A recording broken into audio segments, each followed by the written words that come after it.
राजाधिराज प्रभु रामचंद्र भगवान की जय। जयाचा जनी जन्म नामार्थ झाला, जयाने सदा वास नामात केला। जयाच्या मुखी सर्वदा नाम कीर्ती, नमस्कार त्या ब्रह्मचैतन्य मूर्ती सद्गुरुनाथ महाराज की जय। सद्गुरु श्री ब्रह्मचैतन्य महाराज की जय। श्री स्वामी समर्थ महाराज की जय। सब संतन की जय। जय जय रघुवीर समर्थ। देवी मजसी एकवट, जे झाले ज्ञाने चोखट, तया पुनरावृत्तीची वाट मोडली पुंडलिक वरदा हरी विठ्ठल। श्री ज्ञानदेव तुकाराम पंढरीनाथ भगवान की जय। माऊली ज्ञानेश्वर महाराज की जय। जगद्गुरु तुकाराम महाराज की जय। श्री स्वामी समर्थ महाराज की जय। जय जय रघुवीर समर्थ।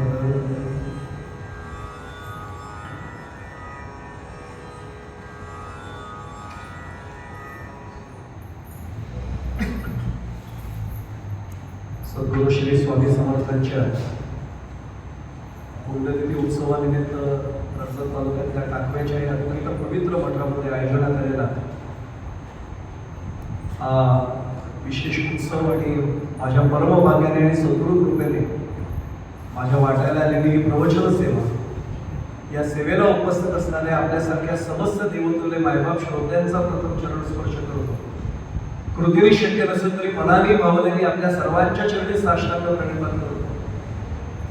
प्रत्यक्ष प्रभू रामचंद्रांना, स्वामी समर्थांना आणि माझ्या सद्गुरूंना प्रार्थना करतो की आजची सेवा त्यांनी त्यांच्या चरणी रुजू द्यावी। मी आताच ब्रह्मेसाहेबांना म्हटलं की परमभाग्यासाठी यावर्षी प्रकट दिन उत्सवात देखील स्वामींची सेवा कोल्हापूरमध्ये करता आली आणि आपल्याच जन्मभूमीमध्ये स्वामी समर्थांच्या समाधी पुण्यस्मरण व पुण्यतिथी उत्सवाच्या निमित्ताने सेवा करता येणं, हे दोन्ही योग साध्य झाले। त्यामुळे स्वामींच्या चरणी आधी नतमस्तक त्यांना सादर करतात। ब्रह्मेसाहेबांची चर्चा झाली होती, त्यामुळे त्यांनी जी इच्छा व्यक्त केली होती की भक्ती आणि ज्ञान अशा दोन विषयांची सांगड, या दोन विषयांची सांगड घालण्यासाठी आज ओबी निवडलेली आहे। जी ओबी चिंतनासाठी ठेवते ती ग्रंथराज ज्ञानेश्वरी मधली 15व्या अध्यायातील 320 क्रमांकाची ओबी आहे।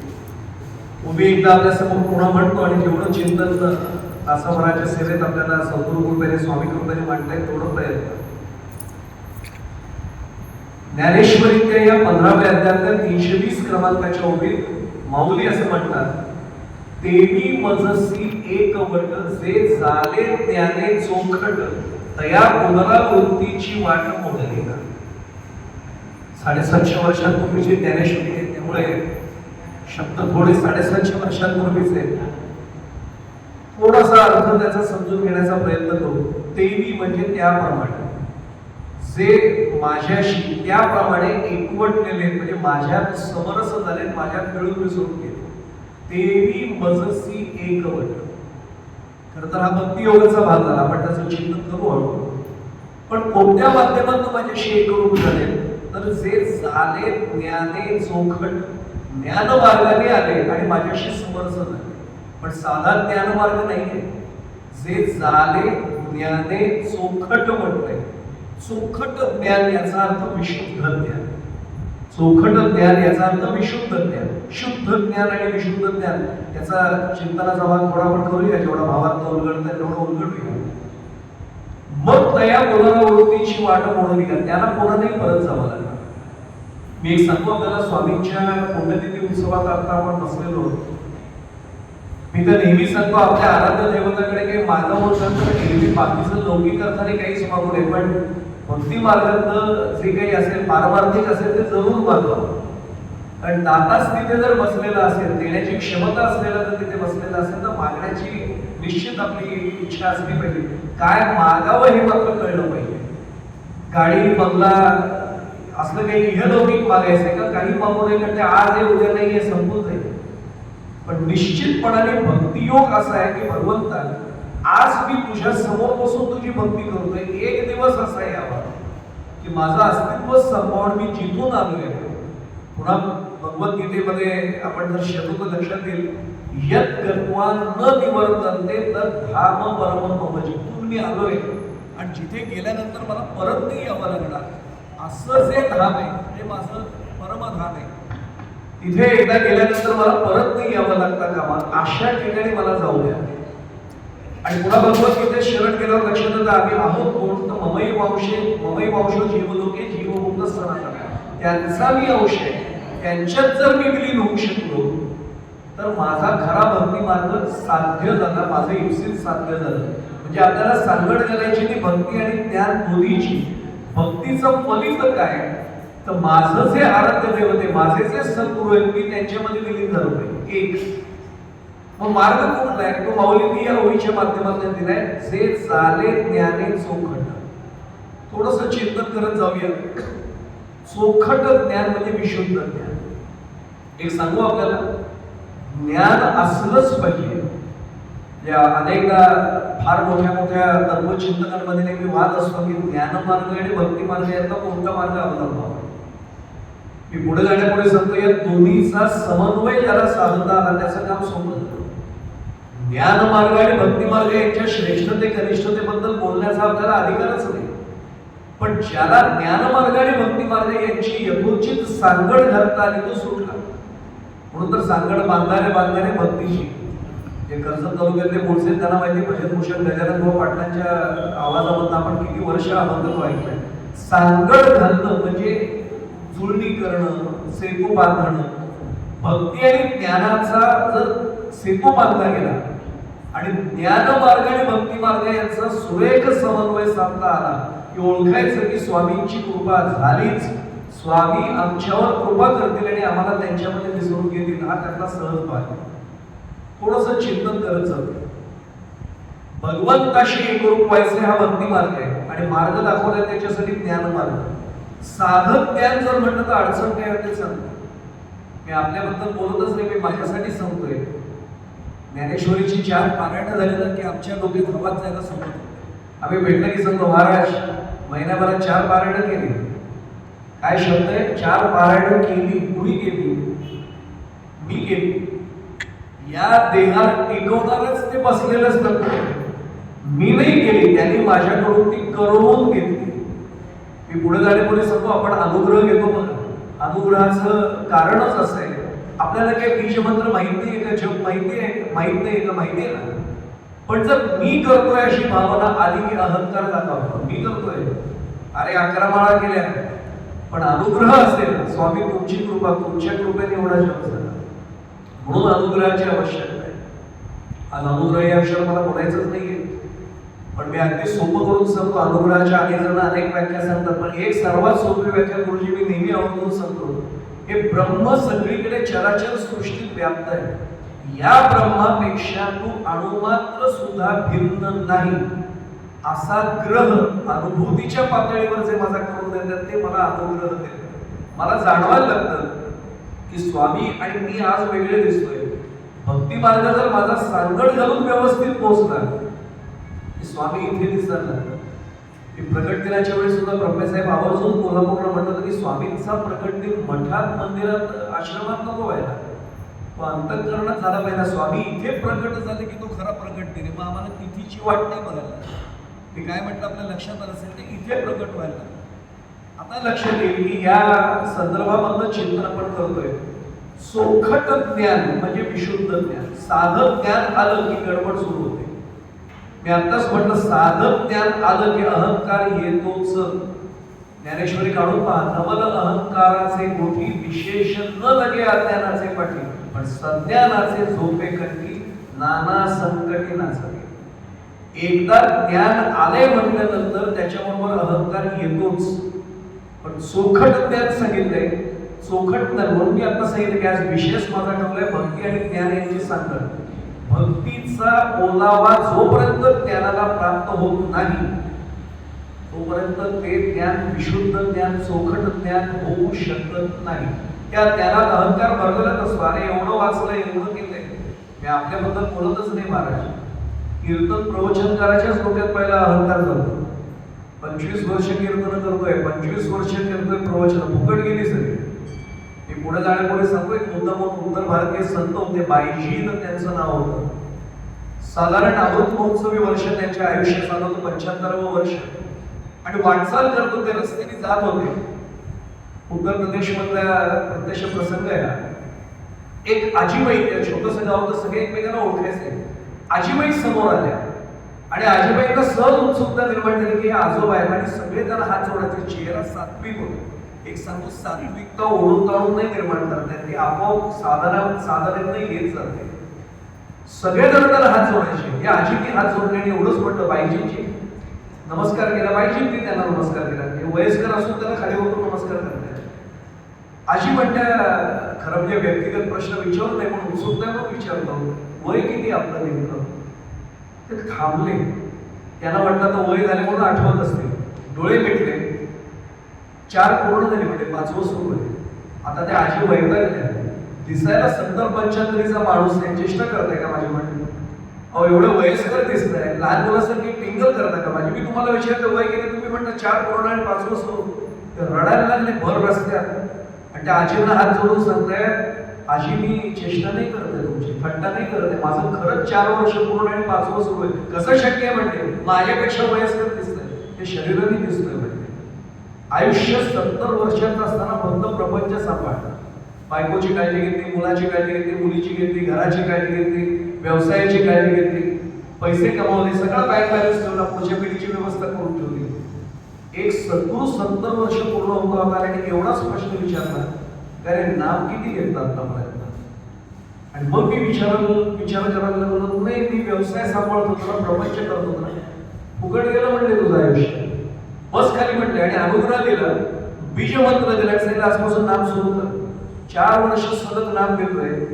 त्यामुळे खरं आयुष्य 4 वर्षाचं आहे, आता 5वं सुरू झालंय. 70 वर्ष फुकट गेली म्हणते.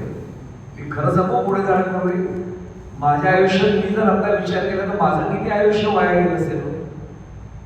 काय म्हटलं, आपल्या सहज लक्षात आलं, जे झाले ज्ञाने चोखटीचा आपला विषय चाललाय. या विशुद्ध ज्ञानाने जर मला पुढे जायचं असेल तर अहंकाराचा स्पर्श न होता जे ज्ञान मला मिळेल ते चोखट ज्ञान आहे.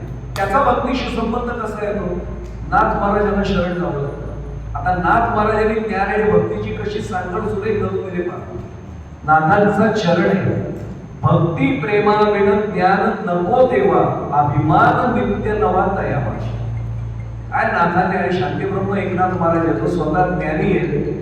ज्यांच्या मुखातून भावार्थ रामायण बाहेर पडलं, एकनाथी भागवत बाहेर पडलं, बहुरूढ म्हणजे भारुड बाहेर पडले, अभंग बाहेर पडले, हरिपाठ सुद्धा नाथ महाराजांचा वारकरी संप्रदायाला मला माहिती आहे की जसा माऊलींचा हरिपाठ आहे तसा नाथ महाराजांचाही हरिपाठ आहे. एवढं सगळं ज्ञान असून नाथ महाराज स्वतः म्हणतात की भक्ती प्रेमा विण ज्ञान नको देवा, अभिमान नित्य नवा तयावाशी. ते म्हणतात भक्ती प्रेमाचा ओलावा जर नसेल तर त्या ज्ञानामधनं अहंकार येणार असं ताठारपणाच येतो. महाराज मी एक सोपं उदाहरण नेहमी देतो. कदाचित माझ्या पितृबंधू वर्गाला नाही कळणार पण माता भगिनी बसले त्यांना लगेच कळेल. समजा सुई आम्ही घेतली आणि त्या सुईच्या नेड्यामधनं, आता हे शब्द आपल्याला कळतील, नेडा वगैरे शब्दच कळत नाही. त्या सुईच्या नेड्यामधनं धागा ओवा असं सांगितलं, दोरा ओवा.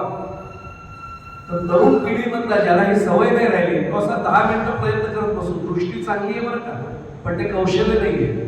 हेच आमच्या ग्रामीण भागात एखाद्या माऊलीला सांगा, माऊली त्या सुईत दोरा नाही ओला जाते. ती काय करते, ओलावा देते, असा पटकन दोऱ्याला असं ओलावा देते आणि पटकन त्याच्यातनं जातो. आठ राहिला ना दोरा की जातच नाही, पण त्याला ओलावा मिळाला की जातो की नाही बघा. ज्ञानाला जर भक्तीचा ओलावा मिळाला नाही तर ते ज्ञान भवसागर पार करायला उपयोगीच नाही. आता लक्षात असेल, म्हणून आम्हाला लक्षात असं येतं की भक्ती प्रेमाविण ज्ञान नको देवा. भक्ती आणि ज्ञानाची सांगड घालावीच लागते. हा सर्वात महत्वाचा भाग आहे.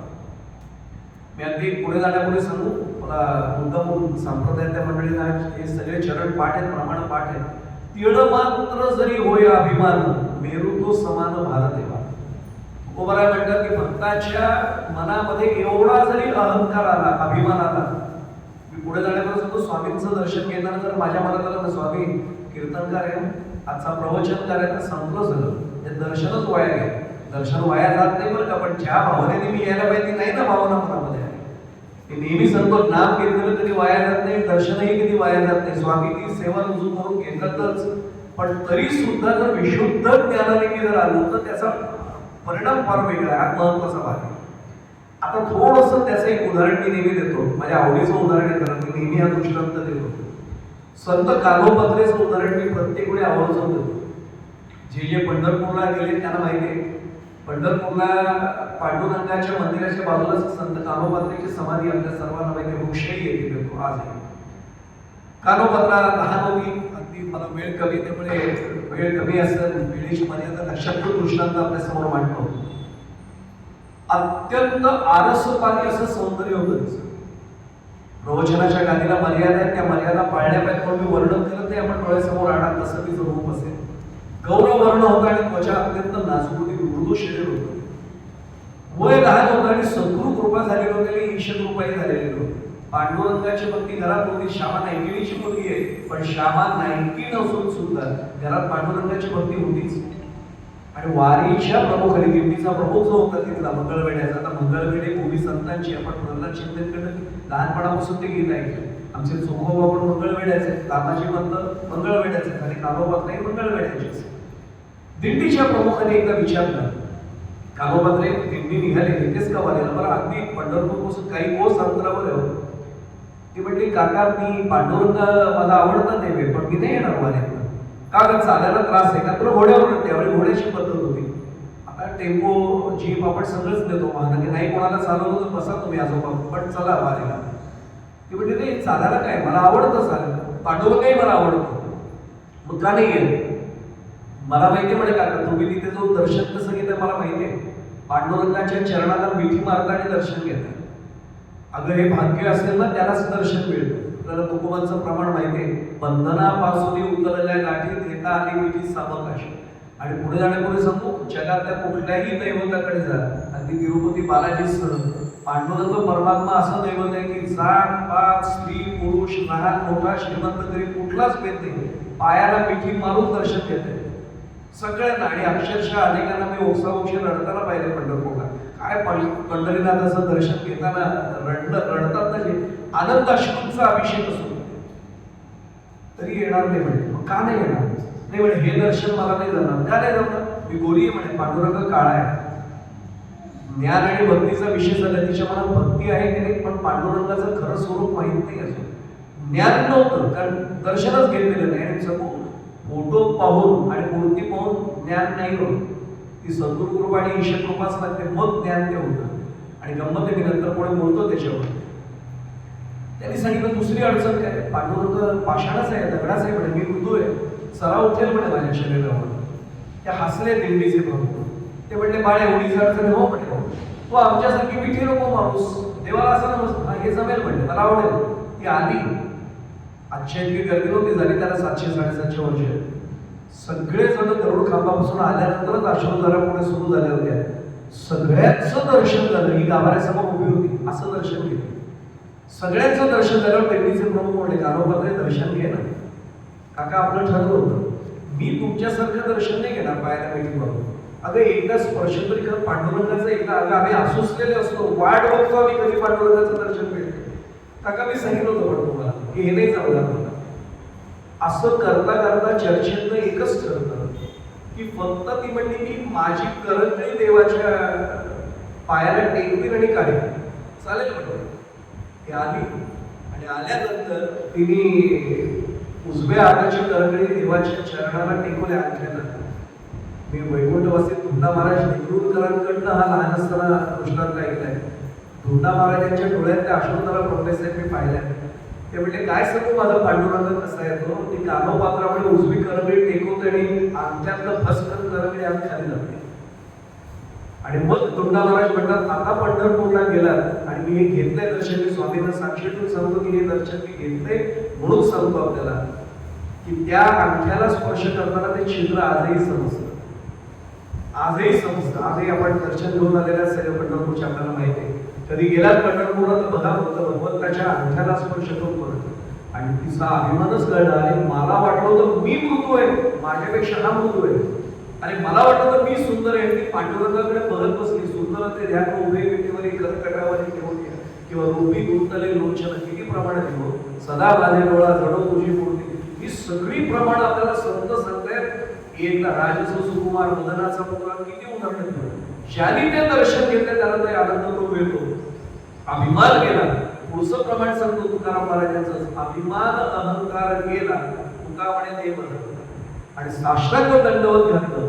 आणि आता भक्ती होतीच, पण भक्तीला ज्ञानाची जोड मिळाली आणि कळलं काय, तो पांडुरंग नाहीये, आम्ही एकच होतं. अहम ब्रह्मास्मी तत्त्वमसि. हे एकदा कळलं. तत्त्वमसि हे महावाक्य आहे. अहम ब्रह्मास्मी ही अनुभूती आहे, कळलं.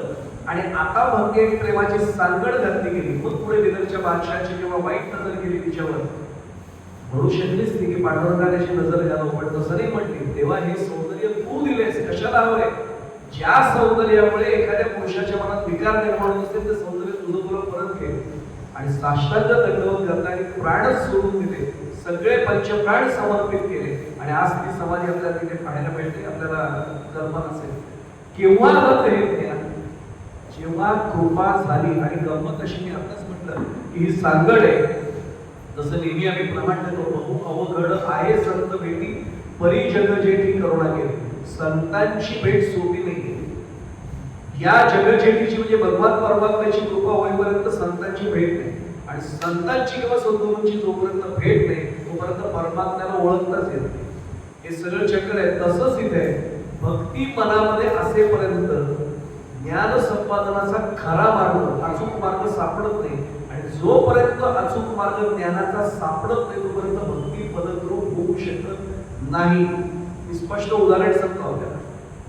मला आचार्यांचा तो प्रत्यक्ष सिद्धांत सांगायचा, पण मी दृष्टांत सांगतो म्हणजे सोपं होईल. दृष्टांतामुळे सिद्धांत बरोबर होईल.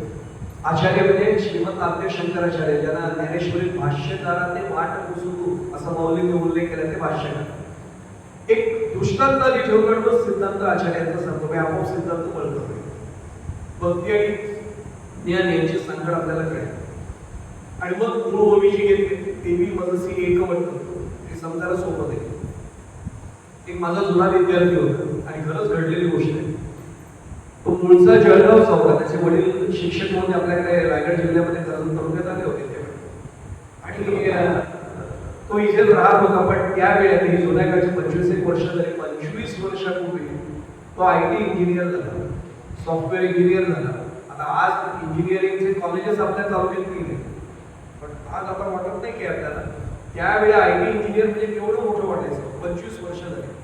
आणि त्याला नेमकं इन्फोसिस किंवा TCS म्हणजे टाटा कन्सल्टन्सी, त्या दोनपैकी कुठेतरी चांगला जॉब मिळाला.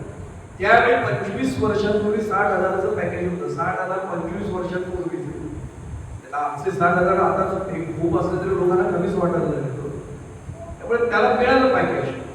आता 25 वर्षांपूर्वी कर्जतच्या लोकांची ज्यांना परिस्थिती आठवत असेल त्यांना माहिती आहे, जायला सोयीच होती. हा जाणार तरी बरं, पॅकेज दिसतं लोकांचं. पण आपल्याला कल्पना आहे की कितीही म्हटलं तरी सुद्धा त्या जाण्या येण्याचा प्रवास त्रासदायक होता. सुदैवाने त्याला त्या पॅकेज चांगलं असल्यामुळे कंपनीपासून अगदी जवळ निवासस्थान मिळालं. कंपनीपासून अगदी जवळ त्याला फ्लॅट मिळाला. आईस पैस राहायला मिळालं. बस खुश झाला. वडिलांना आईला सांगितलं आता या तुम्ही करायला. 2 दिवस राहिले. ते म्हटलं नको मुंबई, आता हे कर्जत आणि रिटायरमेंट नंतर जळगाव बरं आहे म्हणजे. आणि खरंच ते रिटायरमेंट नंतर जळगावला गेले. याची 5-6 वर्ष जरी सेटल झाला तो मुंबईत. आता आई वडिलांनी पूर्ण लावलं, आता लग्न करू. त्यांनी सांगितलं आई तुझ्यावर माझा विश्वास आहे, तू ठरवशील ते. आई म्हणते अरे जळगावची नाही मुलगी डोळ्यासमोर आहे, करशील का? आई तू ठरवलेस ना, हो म्हणे तुला सुटेबल असं माझी खात्री आहे, ठरवून टाक म्हणे. औपचारिकपणे मुलगी बघायचं वगैरे कार्यक्रम झाला आणि लग्न झालं. यांनी मुलीला एवढंच सांगितलं मला काही नकोय, फक्त एक अट माझी आहे, बाकी अटी नाहीये. ते म्हणजे कुठली अट आहे?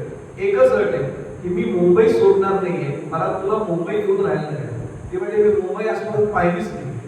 जळगाव कधी कुठलंही का निमित्तच नव्हतं घडलं तरी मुंबईत गेली होती. तुला सवय करून देण्याची जबाबदारी माझी, पण तुला मुंबईत राहावं लागेल. ठीक आहे एवढीच अट आहे. हो म्हणते, हो म्हणते. लग्न झालं. पूजा वगैरे सगळे जळगावमध्ये आठवते सत्यनारायणाची, आणि आता हे मुंबईत आले. आता 25 वर्षांपूर्वीचं मुंबई सबवे वगैरे नव्हता. सीएसएफटी तर डायरेक्ट रस्त्यावर उतरणं व्हायचं. त्यांना पूर्वीचं सीएसएफटी एकावेळी वेली स्टेशन होतं. 25-30 वर्षांपूर्वीचा काळ आठवतो. बाहेर पडले की रस्ताच वाहता लागेल रहदारीच. तिने त्याचा हातच धरला, नको आपण दुसरीकडे कुठेतरी जाऊया ना, खूप गर्दी आहे म्हणतो. तो म्हटला पहिल्या दिवशी मी मुंबईत होतो मला हेच वाटत होतं, आता मी 5 वर्षात चालूय म्हणे सराव.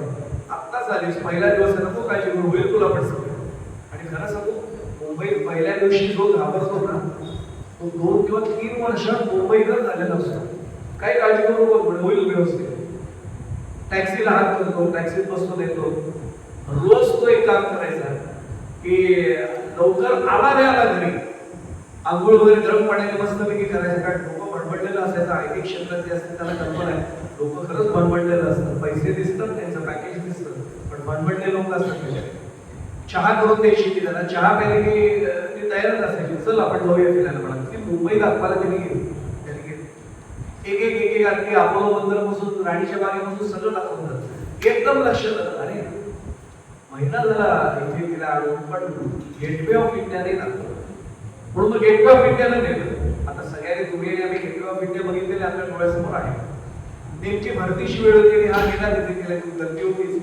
त्यांनी गर्दीतनं बाट काढत काढत त्या याच्यापर्यंत नेलं तिला, कठड्यापर्यंत. मस्तपैकी त्या लाटा दिसत होत्या. आणि तिने पहिल्यांदा आयुष्यात समुद्र पाहिला होता.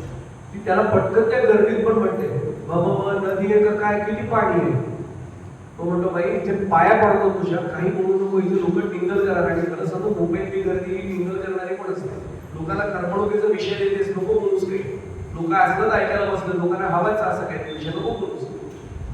नाही पण म्हणे ते किनारा समोरचं, अरे नाही त्याला नदी म्हणत नाही, समुद्र तुला सगळं घरी गेल्यावर सांगतो, आता बघून घे. पण एवढं सगळं ते काय शेंगदाणे आले, आईस्क्रीम मला सगळं झालं, ते फोटो काढून मिळतो, प्रिंट ऑफ मिळतं, सगळं झालं. आणि सगळं झालं तेवढं होत असताना भरतीची वेळ असल्यामुळे लाट आली आणि त्या खडकांवर आपण त्यांनी यांच्या अंगावर आली. मी म्हटली काय छान वाटलं ना, आपल्या गावची नदी पाणी नाही करून म्हणे. अगं बाई नदी नाही, हा समुद्र आहे. आणि हा पुढचं वाक्य म्हणतो, मुंबई कशी वाटते आता 1 महिन्याभरात, खूप छान वाटते. पण मी मुंबईत तर काही दिलं नाही ना आल्यापासून, नाही काहीतरी मान ना म्हणे, लग्नानंतर तुला मी असं काही दिलंच नाही, काय दिलं. ती म्हणते मागितलं देणार. हो म्हटले की लाट जी अंगावर माझ्या आली ना इतकी छान वाटली, लाट घरी घेऊन पाठली ते घेऊन चल म्हणे, तू जातोस कामावर 8-8 तास येत नाही, मला दिली तेव्हा लाट घेईन अंगावर म्हणे.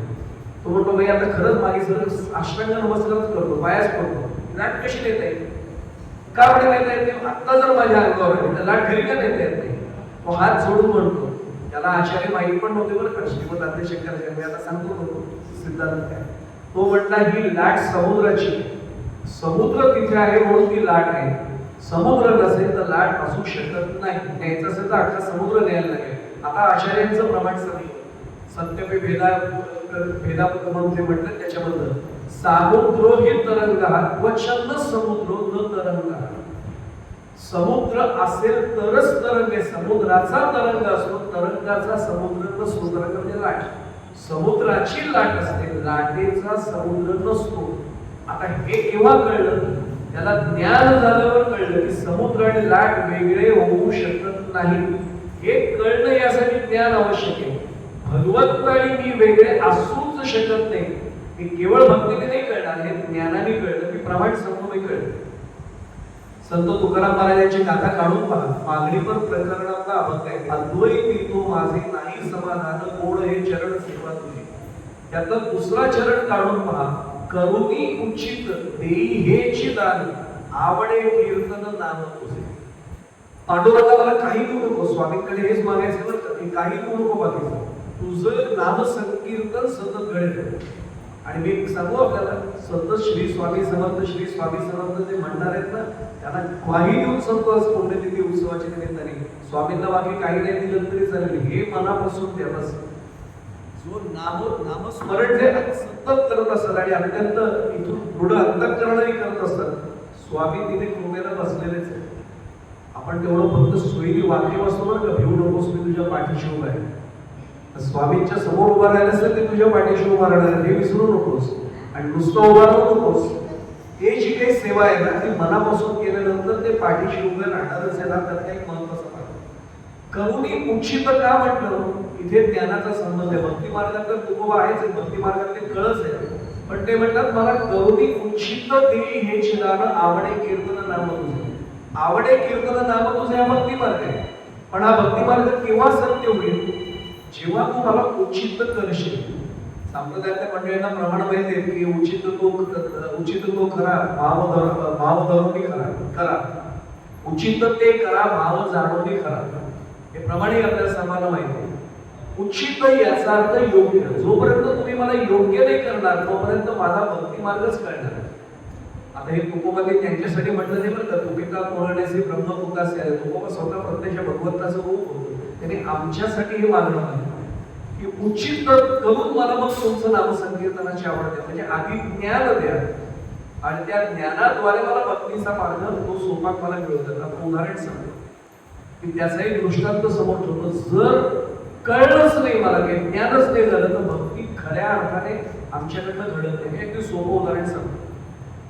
अगदी दृष्टांत सोपा आठवड्यातच देतो, अत्यंत सोपा होईल विषय.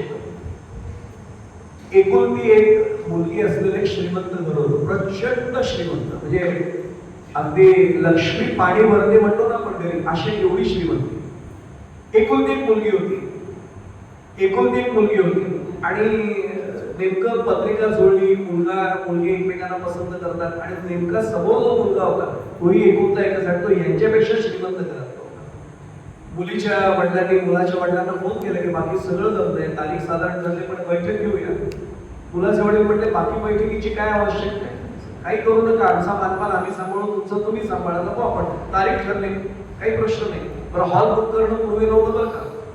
राजाभाऊ समोर बसले म्हणून सांगतो, आता गुरुजींनाच सांगतात की तारीख जरा मुहूर्त ऍडजस्ट करून द्या, कारण कार्यालय फक्त तेव्हाच रिकाम आहे. कार्यालय तस्मै न वाद, त्याला काय म्हणतात वेगळी गोष्टी देते कोणाला. कार्यालयच नाही म्हटलं तर काय करणार, ते गुरुजींना सांगतात या 2 तारखांमध्ये कुठेतरी मुहूर्त बसवून द्या. काय दुसरा इलाजच नाही होता. पण पूर्वी असं नव्हतं. पूर्वी अंगणामध्येच मंडप टाकला जायचा, तिथेच लग्न समारंभ व्हायचा. त्याने सांगितलं नको बैठक. मुलीचे वडील म्हटलं नाही, पण रीतीप्रमाणे होतं म्हणून बैठक झाली. बैठकीमध्ये मुलाच्या आईने पहिल्यांदाच सांगितलं, बैठक तुम्ही आग्रह केल्यामुळे राहिले, पण आधीच सांगते आम्हाला काहीही नकोय. आमच्याकडे लक्ष्मी येणार आहे, तुमची मुलगी येणार आहे, लक्ष्मी येणार आहे आमच्याकडे. उलट तुमची लक्ष्मी आम्ही पळवतोय, आम्हाला अजून काय बोलत येते, काही देऊ नका. एरवी आपण म्हणतो मुलगी नारळ दिलं तर बस, नारळ पण देऊ नका. मुलगी आणि लक्ष्मी आली. तरी मुलीची आई सांगते की भगवंताच्या कृपेने आम्हाला भगवंतानी भरपूर काही दिलेलं आहे, काहीतरी मागा ना. हे सांगता मुलीची आई सांगते काही नको. मुलाची आई दुसऱ्यांदा म्हणते पण आम्ही सांगतो म्हणून काहीतरी मागा, काही नकोय. मी सांगते म्हणून मागायला तिसऱ्यांदा म्हणते मी तुम्हाला, माझ्या शब्दाचा मान तर ठेवा. मुलाची आई म्हणते बघा तुम्ही आता शब्दाचा मान म्हणताय म्हणून मी फक्त मागते, आता आम्हाला काही नकोय. नाही मग शब्दाचा मान तरी मागा ना. काही काय मागितलं सगळं, यांना वाटतं काहीतरी काय, आता मला ते दागिने नाही सगळे माहिती, काय वाकिंग ते काय चपलार का चपलार काय म्हणतात ते, असलं काही नाही मागितलं. त्याने सांगितलं माझं लग्न 16व्या वर्षी झालं होतं आणि खरंच पूर्वी व्हायचं. माझ्या आईचंही लग्न 16व्या वर्षी झालं होतं. पूर्वी माहिती राजा बाबा व्हायची लग्न. सगळं श्रीमंती आहे आणि चौसोपी वाडा होता. पण ते जुन्या पिढीच्या लोकांना कळेल चौसोपी वाडा हा प्रकार जो आहे, नवीन पिढीला कळणार नाही. पण असा पूर्ण बाजूने समोर फक्त तो गेट फक्त समोर वाटत, बाकी सगळा यांचाच वाडा. एक मजला आणि वरचा एक मजला, अंगण पण यांचं सगळं जातं. पण या संसाराच्या धामधुमीत मला पाणी तापवण्याचा पंप घ्यायचा राहून गेला. पैसे आहेत भरपूर पण राहूनच गेलो. मागा म्हणताय ना तर मला पाणी तापवण्याचा पंप द्या. आता या नवीन पिढीला नाही कळणार पाणी तापवण्याचा पंप, पण मी वापरलाय म्हणून सांगतो. तो तांब्याचा पंप मिळतो ना, काय छान पाणी तापवायचं. पूर्वी गिझर होते कुठे, गिझर काही बाकीच नव्हते. पाणी तापवण्याचा पंप नाही, तो दिला म्हणे. अजून काहीतरी मला सांगितलं ना, तुमच्या शब्दाचा मान म्हणून फक्त एक वस्तू मागितली, काही देऊ नका, मला पाणी तापवण्याचा पंप दिला. लग्न झालं. नाही म्हणता म्हणता टेम्पो भरून वस्तू आल्या घरी. भरपूर खोल्या होत्या. एक 10 बाय 12ची खोली आहे ना. सासूबाईंनी एवढंच सांगितलं बाकी वस्तू कुठे ठेवायचे तिथे ठेवा, बंब माझ्या खोलीसमोर ठेवा. प्रत्येकाला खोल्या होत्या पण कधी एवढं सगळं वाडाच त्यांचा स्वतःचा. सासूबाईंच्या दारासमोर तो बंब उतरवला गेला. सासूबाई म्हटल्या उद्या सकाळी याचं उद्घाटन मी करणार. तर जुन्या काळची गोष्ट झाली 30-35 वर्ष. त्या काळी प्रथा नव्हती तरी सुद्धा सासूबाई 4:30 ते पूर्वी असं म्हणायचे की म्हणजे सुनबाई आधी उठायच्या, आता त्या सडा संपार्जन झालं सगळं, चहाचा आदर ठेवून चहा तयार झाला की म्हणायच्या आत्याबाई सासूबाई उठला का चहा तयार आहे. या 4:30लाच उठल्या का? बाकी कोणी उठायच्या धर्माचं उद्घाटन आपल्याकडनं झालं कुठल्या आणि पाणी तापवायला घेतलं, सुरुवात केली उद्घाटन करून. 6 वाजत आले, पाणी तापलं सोडून द्या, अंगणामध्ये पाणी सगळं साठवलं, दळवायची वेळ. आता काय करणार, रोजच्या वैतागल्या ना, एवढ्याच 6च्या सुमारास सुनबाईच्या खोलीचा दरवाजा उघडला. सुनबाई बाहेर आल्याबरोबर सासूबाई नव्हे डोक्यात पदर पडतं घेऊन पुढे आल्या. सासूबाई नमस्कार नव्हते म्हणते, बैठकीला तू पण बसली होती. हो म्हणते, मी सांगत होते काही नकोय आम्हाला, तुझी आई आग्रह करत होती ना, मागा मागा मागा 3-3दा म्हणते की हो म्हटले ना. पण सासूबाई काय झालं, काय झालं, देऊन देऊन द्यायचा तर चांगला बंब द्यायचा, फुटका गळका बंब दिला. सासूबाई काय बोलताय, मग मी बाबांबरोबर स्वतः गेले होते. उलट बाबा म्हणते मोठं घर आहे, यांचं एकत्र कुटुंब आहे, एकत्र 15-20 जणांचं पाणी तापे, एवढा मोठा सोडून ते गळका फुटका बंब दिले म्हणे. बाबांना सांग बोलतो. अहो काय म्हणते म्हणे, कसा फुटका कसं झालं म्हणे. आता ज्याने बंब पाहिलाय त्यांना हे कळेल. त्या बंबाला एक तसं टाकी जी असते त्याला ते झाकण असतं, ते झाकण म्हणून पाणी आत पोचायचं असतं आणि मध्ये खाली ते लाकूड किंवा कोळसा खाली ठेवला की ते दूर जाण्यासाठी धुरड असतं. ज्यांना बंब मिळाला होता पण त्यांनी कळलंच नव्हतं वापरायचं कसं. या मधनं त्या धुरड्यातनं पाणी उतरत राहिलं.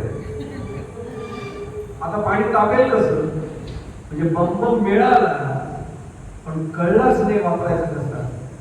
त्या बंबाचं नाही सांगत, आता माझ्याकडे बघा, बंब मिळालाय पण वापरायचं कसं जर कळलं नाही, वाया गेला ना.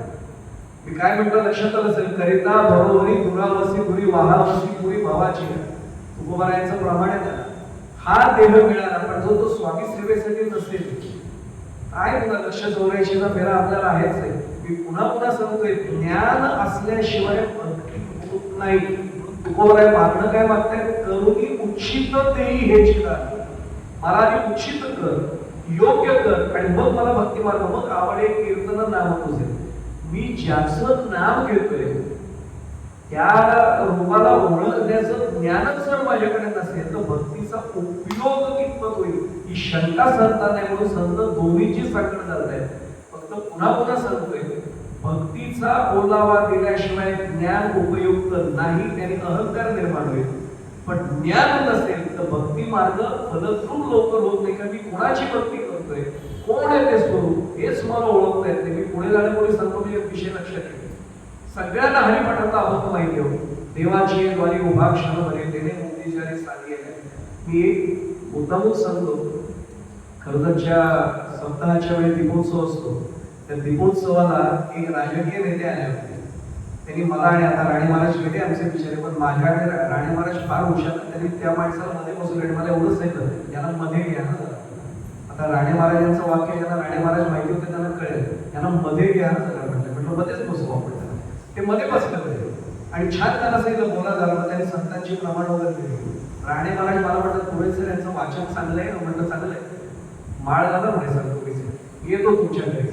आता आपण म्हणे पंढरपूरला घेऊन जाऊया ना, आळंदीला घेऊन जाऊ, माळ घालू गेला. त्यांनी मला लगेच सांगायला सुरुवात केली, नाही म्हणे खरं सांगू का, तुम्ही रागवू नका, पण तुम्ही दोघी म्हणे कीर्तन करा, पण तुम्ही म्हणे नीट वाचत नाही का. म्हटलं काय नाही वाचलं. ते म्हणजे तुकोबानीच म्हटले की अंतरी निर्मळ वाचीचा रसाळ त्याचे गळा माळ असो नसो. राणे महाराज म्हणजे फार विद्वान आहेत, हुशार आहेत. म्हणजे माळ नको म्हणतात. म्हटलं थांबा मला थोडं बोलू द्या. म्हटलं का हो, अंतरी निर्मळ आणि वाचीचा रसाळ असेल त्याला गळ्यात माळ नसेल. हो म्हटले, पण ते ठरवायचं कोणी हो. माझं मीच म्हणायचं मी अंतरी निर्मळ आहे, मी वाचीचा रसाळ आहे, हे तुकोबांना ठरवू द्यात, संतांना ठरवू द्यात, माझ्या सद्गुरूंना ठरवू द्यात, मग त्याचे गळा माळ असो नसो. ठरवणारे ते आहेत ना, तर माझं मीच ठरवायचं मी अंतरी निर्मळ आहे, वाचीचा रसाळ आहे. आणि म्हटलं पुढचं वाक्य संतांचे शब्द आहेत, त्याचे गळा माळ आधी म्हटले असो मग नसो आहे. म्हटलं असो म्हटले आधी. खांद्यावर हात ठेवला माझ्या. राणे महाराज दोघांपैकी कोणाकडे तरी येतो, दोघांना फोन करून देऊ. अजून ते आले नाहीत. राणे महाराज गेले जगाचा विरोध करून, पण ते काय अजून आले होते. आता लक्षात आलं असेल, मी एवढ्यासाठी सांगतोय की हे देवाची वारीचा त्यांनी तो त्याचा संदर्भ काढलेला समजा. त्यांनी त्यांच्या भाषणात सांगितलं, तुम्ही कीर्तन प्रवचनामधनं योग्य सांगत नाहीत. म्हणजे कशाला लोकांना हरिपाठ वाचायला लावताय, कशाला वारीला यायला लावताय, कशाला सगळ्या उत्सवामध्ये सहभाग घेताय. एक चरण वाचला की आयुष्याचं सार्थ. म्हटलं कुठला चरण, देवाची द्वारे उभा क्षणभरी तेने मुक्तीचारी साधी आहे. अहो देवाच्या दारात एक क्षण उभा राहिलं की सगळ्या मुक्ती मिळत आहेत.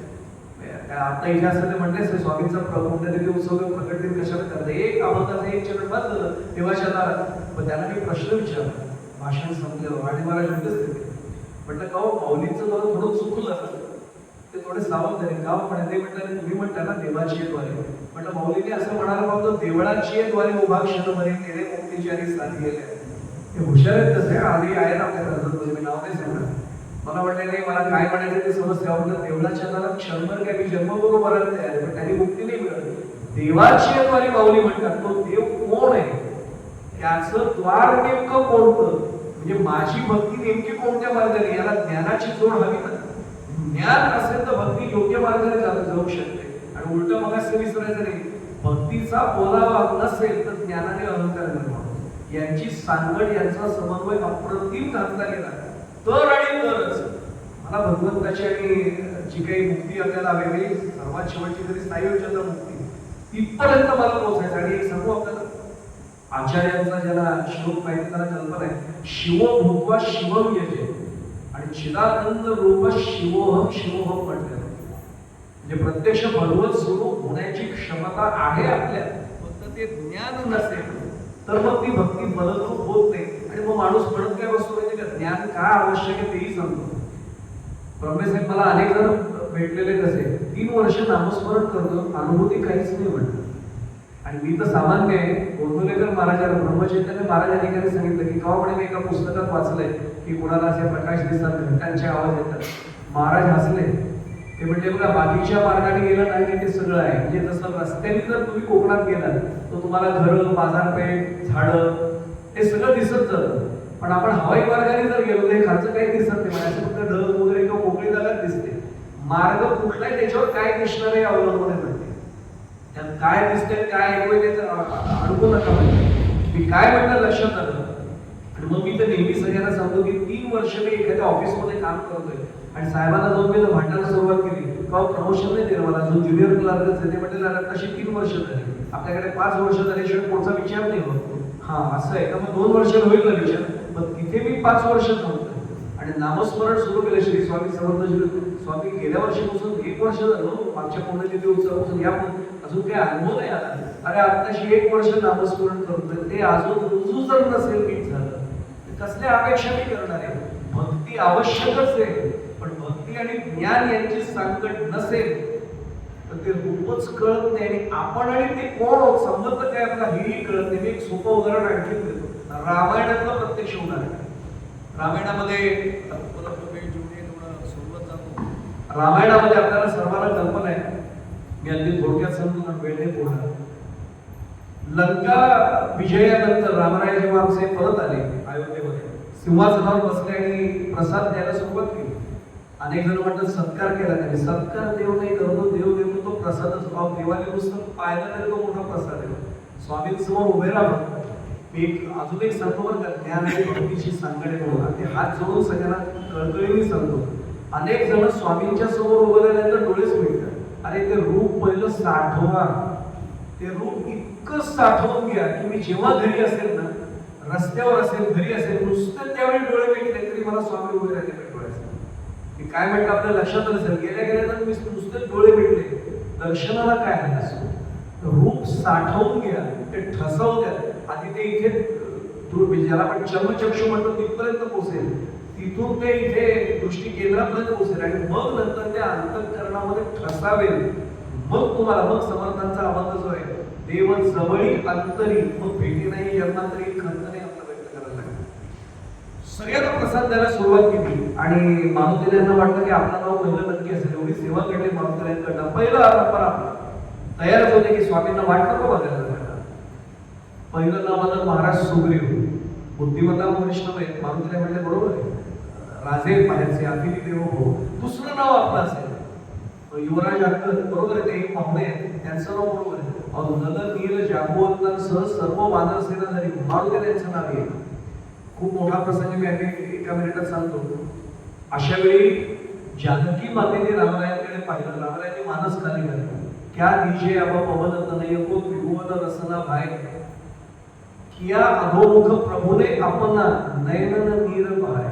काय देऊ म्हणले याला?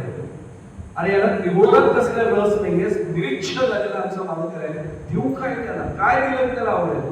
आणि त्यावेळी आपल्याला माहिती होतं मोत्यांचा कंठात पृथ्वीमुलाचं रत्न होतं, समुद्र मंथनात मिळालेलं ते रत्न होतं, हे सगळं दिलं. पण ते दिल्यावर सुद्धा आपल्याला माहितीच दिल्या तिथे फोडून पाहिलं वगैरे. मला तोही प्रसंग सांगायचा, शेवटी जे दर्शन दिलं ना, ज्ञान आणि भक्तीची सांगड असलेलं उदाहरण आपल्याला रामायणातलं सांगतो. सर्वाधिक मोठा प्रसाद जर कोणाला दिला असेल त्या दरबारामध्ये तो मारुती राहिला. रामचंद्र प्रभू उभे राहिले आणि एवढंच म्हटले मारुते. आणि मारुतीला पुढे आल्यावर लहान बाळासारखे झाले, वडिलांसारखेच होते, जे जानकी मातेला सुद्धा आई म्हणायचे. आणि अक्षरशः असं आलिंगन केलं. चित्रकारांनी माझ्याकडे मोबाईलमध्ये ते चित्र ठेवले बरं का, कोणाला बघायचं असेल तर जरूर बघा. ते मिळतं आपल्या शुक्रवारच्या बाजारात सुद्धा ते पोस्टर्स विकायला येतात, जरूर बघायचं. मारुतीरायांचं मस्तक प्रभूच्या खांद्यावर आहे. आणि वाल्मिकी ऋषींनी तिथे एक श्लोक लिहिले, तो भक्ती आणि ज्ञानाचं अचूक सांगड घालणारा श्लोक आहे. आणि त्याने एवढंच विचारलं, मारुती समजलं? मारुतीला तृप्त तरी म्हणतात, समजलं प्रभू. काय समजलं? मारुतीला डोळे मिटून सांगतायत, देह बुद्ध्यात्वत दासोहम जीव बुद्ध्यात्वत अंशकः पण आत्मबुद्ध्यात्ममेवाहम इति मे निश्चिता मतिः. देह बुद्ध्यात्वत दासोहम, मी देह बुद्धीने विचार केला मी कोण आहे, तर मी तुमचा दास आहे. कारण दास्य भक्ती देहाने करायची, स्वामी हे घ्या स्वामी ते घ्या, ही देह बुद्धीने दास्य भक्ती करायची. जीव बुद्ध्यात्वत दासोहम, मी जीव आहे असं म्हटलं, ममेवांशो जीव लोके, तुमचा अंश आहे, मला कळलं मी तुमचा अंश आहे. पण आत्मबुद्ध्यात्ममेवाहम इति मे निश्चिता मती, माझी आता मती अशी निश्चित झाली, आता मला बुद्धी अशी स्थिर झाली, तुम्ही आणि मी वेगळे नाहीच आहेत. त्वमेवाहम त्वमेव अहम, तुम्ही म्हणजेच मी, मी म्हणजेच तुम्ही. हे केव्हा कळेल? नुसत्या भक्तीत नाही कळणार, त्याला ज्ञानाची जोड आहे. पण ज्ञानाच्या जोडीला जर ईश कृपा सद्गुरु कृपा नसेल तर अहंकार जागावे म्हणून पुन्हा पुन्हा सांगतोय, इतिमे निश्चिता मती, इथे आम्हाला पोहोचायचं. अमृतानुभव काढून पहा. माऊलीने इतकं छान दृष्टांत दिलाय. मला खरं सांगू, दृष्टांत म्हणले की माऊलीने इतकं छान दृष्टांत दिलाय. जुन्या काळचा प्रसंग आठवा, आजही आमच्या कोकणातल्या घरामध्ये, आता लाईट आले पण लाईट नव्हतं. संध्याकाळच्या वेळी दिवा म्हणजे देवघरातील पुरुष गुरूंची समय, त्या समयीचा प्रकाश. आणि देवघर म्हणजे खरंच मोठं देवघर. हे पुढे जाण्यापूर्वी आणखी एक सांगू, माझ्या घरात देवघर आहे जोपर्यंत मी म्हणतोय तोपर्यंत भक्ती मार्गात मला ज्ञानाचा अभाव आहे म्हणून समजायचं.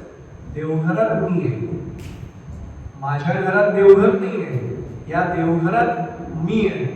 संपूर्ण घर देवाचं आहे, त्याच्यात मी राहतो. ही भावना एकदा आली, जसं मी नेहमी सांगतो, आई वडील तुमच्याकडे असतात का? मूर्खपणा. आई वडिलांच्याकडे मी असतो. ही भावना जेव्हा दृढ होते ना, तेव्हा खरी भक्ती कळते. ज्ञान का आवश्यक आहे? देवघर माझ्या घरात नाहीये, देवाच्या घरात मी राहतोय आणि त्याच्यात या ठिकाणी प्रत्यक्ष अधिष्ठान ठेवते. माऊली म्हणतात की त्या अधिष्ठानाच्या तिथून त्या समयीचा प्रकाश येत होता. माझ्या मनात विचार आला, हा प्रकाश पकडायचा चिंते. माऊलीने इतकं सुरेख दृष्टांत दिलाय. माऊली म्हणतात तो प्रकाश धरायला गेलो. हा दृष्टांत आहे, माऊलीने असं काही केलं नाही. माऊली आपल्याला माहिती आहे ज्ञानेश्वर भगवान विष्णू आहे. माऊली म्हणजे तो प्रकाश मी धरायला गेलो आणि हाताला चटका बसला. का? समयीची ज्योत आणि प्रकाश हे भिन्न असूच शकत नाही. तेवी मजसी एक वट जे झाले ज्ञाने चोखट, मग तया पुनरावृत्तीची वाट बोलले. तो प्रकाश आणि तो प्रत्यक्ष ती ज्योत वेगळे असू शकत नाही. ज्ञान झालं आणि मग मला कळलं भगवंत आणि मी तरी कुठे वेगळे. पुन्हा पुन्हा सांगू आपल्याला, आज पुण्यतिथी उत्सवात स्वामींचं दर्शन घेताना जर माझ्या मनात हा विचार पूर्ण झाला ना की स्वामी इथे सुद्धा जे काही आहे ना, स्वामी त्याला मौलीचा शब्द चैतन्यनाथ आहे बरं का. तैसे देहांतरा ते स्वीकारायचे चैतन्यनाथ आहे. किंवा मौलींची आणखी एक ओळख त्या सर्वांना माहिती आहे, तैसा हृदयामध्ये मी रामू असता सर्व सुखाचा आराम भ्रांतासी कामू विषयामध्ये. तो जो इथे आतमध्ये कोणी अंतःकरणात आहे तो म्हणजे स्वामी तुम्हीच. माझं जे आराध्य देवता तेच आहे. एक सांगू आपल्याला, ती जाणीव होणं हे ज्ञान आवश्यक आहे. ते एकदा झालं की भक्तीचा आनंद द्विगुणित होतो. त्याने वेगळे कुठे होतं, पण मग वेगळं काय आहे तेही आम्हाला ज्ञानाने कळायला लागतं. भक्ती आणि ज्ञानाची सांगड कशी करायची? तुकोबांचं प्रमाण आहे, नको ब्रह्मज्ञान आत्मस्थिती भाव मी भक्त तू देव ऐसे करी. एरवी आपण एकत्रच होतो. पण आता भक्तीचा आनंद मिळण्यासाठी मला तात्पुरतं वेगळं कर, त्याला अध्यात्मात कल्पित द्वैत म्हणतात. हे सुद्धा पुन्हा ज्ञानाचा भाग आहे. हे ज्ञान एकदा झालं की मला भगवंताच्या भक्तीचा आनंद खऱ्या अर्थाने मिळतो. म्हणून तो तुकोबांचा आणखीन एक चरण आहे त्याच्यातच, देव भक्तपण सुखाचा सोहळा ठेवून निराळा दावी. स्वामी आणि मी एक होतो हे मला ज्ञानाने कळलं, पण भक्तीचा आनंद घेण्यापुरता तात्पुरतं कल्पित द्वैत करायचं. स्वामी मला आता तुमची पूजा करायची, तात्पुरतं मला वेगळं करा, मग स्वामींच्या भक्तीचाही आनंद मिळतो. नंतर पुन्हा एकच आहे. आता लक्षात आलं असेल, ज्ञान आणि भक्तीमध्ये ज्ञानाने कळतं की मी आणि ते वेगळे नाही, आणि भक्तीने आनंद मिळवायचा असेल तर तेही ज्ञान कळलं पाहिजे की भक्तीचा आनंद मिळण्यासाठी तात्पुरतं द्वैत, कल्पित द्वैत करायचं मी बाजूला झालं पाहिजे, नाही तर मला भक्तीचा आनंद मिळणार नाही. ते पुढे जाण्यापुढे आणखीन एक सांगतो, मला वेळेची मर्यादा जाणवते म्हणून मी थोडं भरभर बोलतो. काकड्याचा आनंद मी नेहमी समजतो भगवंताला नाही, येतो भक्ताला आहे. रामकृष्ण हरी सुरू झालं की विचारा संप्रदायाच्या मंडळींना, तो जो काही पकवाज आणि टाळांचा आवाज सुरू होतो ना रामकृष्ण हरीच्या वेळी, तिथं वातावरणच वेगळं असतं की असं नाचावं असं वाटतं. भगवंताला तो आनंद नाही, तो भक्ताला आनंद आहे. पण ज्ञान असं पाहिजे की त्या ज्ञानाच्या सोपानाच्या साह्याने मी भक्तीचा मार्ग अवलंबता त्यांच्याशी एकरूप झालो पाहिजे. पुन्हा मग यामध्ये मला आणखीन एक प्रमाण लक्षात आणून सांगतो. माऊलींचं 15व्या अध्यायातली ओवी आहे, 318 क्रमांकाची ती ओवी आहे. का लवणाची कुंजरी सोदलिया लवण सागरी येतच ना किंवा होयची ना माघारी परत येते. लवण म्हणजे मीठ, कुंजरी म्हणजे हत्तीन, मिठाची हत्तीन तयार केली आणि समुद्राच्या पाण्यात ती लुटून दिली. आणि नंतर लक्षात आलं दागिने आणलं तिला घालायला साधन करू, अरे आणि काढा काढा बाहेर काढा, मिळेल का होती परत? नाही मिळू शकणार, कारण ती पाण्यात एकवटून गेली. तशी माझी अवस्था होणं याला तेवी मजसी एकवट असं म्हटलेलं आहे. अडचण कुठे होतं तेवढी सांगतो. भक्ती आणि ज्ञान या दोहोंच्या वादात आम्ही अनेकदा अडकतो, चुकूनही अडकतो. मी सांगू आपल्याला ते भाष्यकारांचं काम आहे. आचार्यांनी वेदांत दर्शन त्यांना माहिती, वेदांत शास्त्राचा ज्यांनी अभ्यास केला त्यात त्यांनी ज्ञानावर प्रचंड भर दिले की ज्ञान मार्गाने ज्ञानोमोक्ष असंच म्हटलेलं की ज्ञानातूनच मोक्ष मिळतो. आणि त्याच्यावर अनेकांनी ज्या टीका मोक्ष केल्या त्यात मध्वाचार्य आपल्याला नाव माहिती असेल. मध्वाचार्याने मात्र भक्ती मार्गाचं खूप आग्रह करतात. ते म्हणजे ज्ञान आवश्यकच आहे, पण ज्ञानाच्या जोडीला भक्ती नसेल मग काही खरं नाही. आणि खरंच सांगतो परत परत, त्या भक्तीचा आनंद जो आहे ना तो विलक्षण वेगळा आहे. नाहीतर मला एका प्रश्नाचं उत्तर द्या, तुकोबा स्वतः ब्रह्मस्वरूप होते, पण तो तुकोबा पांडुरंगाची पूजा का निश्चितपणे करायची? कारण तो आनंद घेण्यासाठी. आणि त्याच्याही पलीकडचं आपल्याला उदाहरण घेऊन सांगतो. अनेकांना असं वाटतं की अध्यात्म मार्गात आल्यानंतर पुण्य भरपूर मिळतात, मग पुण्याचं फल काय? तर सगळेजण वेळण्यासाठी अपेक्षा करतात, स्वामी मला स्वर्गात जायची संधी देऊ. मला हसूच येतं त्यावेळेला, त्या स्वर्गात जाऊन काय मिळणार आहे? प्रमाणित झालं सुद्धा, स्वर्गीचे अमर इच्छिता की देवा मृत्यूलोकी व्हावा जन्म आम्हा. ज्ञान का आवश्यक आहे भक्ती मार्गाला इथे कळेल. स्वर्गीचे अमर इच्छिता की देवा मृत्यूलोकी व्हावा जन्म आम्हा. नारायण नामे हो जीवन मुक्त कीर्तनी अनंत गाऊ की. वरती पुण्य मिळाल्यानंतर स्वर्गात जाल सुद्धा बरं का, पण ते फक्त खर्चाचं ठिकाण आहे. तिथे फक्त पुण्य सरत जाणार आहे. माऊलीची कला होई मग पुण्याची माऊली सरे सवे इंद्रपदाची मुठी उतरे येऊ लागली माझ्याने मृत्यू होता. तिथे गेल्यानंतर लक्षात येतं की अरे उगाच आलो इथे बसलो येऊ, इथे फक्त पुण्यक्षयच आहे आणि इथे पुण्य कमवण्याचं आहे. मग हे ज्ञान जर असेल की या भक्ती मार्गातनं मला हे सगळं भक्तीचा आनंद मिळणार आहे, हे ज्ञान जेव्हा आम्हाला मिळतं तेव्हा ती सांगड घातली जाते. मी फक्त एक दृष्टांत ठेवतो, म्हणजे वेळ खरंच संपते, बोलण्यासारखं अजून तासभर बोलून या विषय संपणार नाही. एक दृष्टांत ठेवतो. ब्रह्मचैतन्य गोंदलेकर महाराजांच्याकडे त्यांचा देहावतारात असताना एक फार मोठे शिष्य वकील होते. आणि आपल्याला माहिती आहे वकील आता सुद्धा माझ्यासमोर वकील आहेत ते स्वतः. पण एक सांगू आपल्याला, या वकिलांच्या पुढे अक्षरशः रुपयाचे ढीग म्हणतात असे पडायचे. एवढी वकिली चालायची, प्रचंड प्रॅक्टिस. म्हणजे लोक असं म्हणायचे यांच्याकडे केस द्या, ते नसतात. महाराजांचा अनुग्रह घेतलेला होता, ते महाराजांकडे दर्शनाला नियमित केस. महाराज मिश्किल होते, सगळे भक्त असे बाजूला माझ्यासारखे बसले होते आणि महाराजांनी त्यांना प्रश्न विचारला. वकील साहेब एक प्रश्न आहे हो बघा. ते हसायचे, त्यामुळे महाराज तुम्ही तरी मला वकील साहेब नका ना, मी शिष्य तुमचा. असू दे हो, ते बाकीच्यांसाठी वकील साहेब असतात. वकील साहेब एक सहज प्रश्न आहे की मी साधा माणूस आहे म्हणजे मला काय यातलं कळत नाही तुमच्यासारखं. महाराजांचं वाक्यच काय मोठं बघा, मला काही कळत नाही तुमच्यासारखं. तुम्ही वकील साहेब आहात का गावात तुमचं शहर मोठं आहे. माझ्या माहितीनुसार या शहरामध्ये 300-400 वकील जास्तच म्हणजे महाराष्ट्र पुण्यातलेच होते 700-800 वकील कमीत कमी आहेत. म्हणजे बार काउन्सिलचे मेंबर भरपूर आहेत, येणारे कोर्टामध्ये भरपूर आहेत. नाही असू देत 800 का 1000 आपल्याला काय त्याच्याशी देणं नाहीये. पण का म्हणजे या सगळ्या वकिलांमध्ये तुमची वकिली खूप चालते.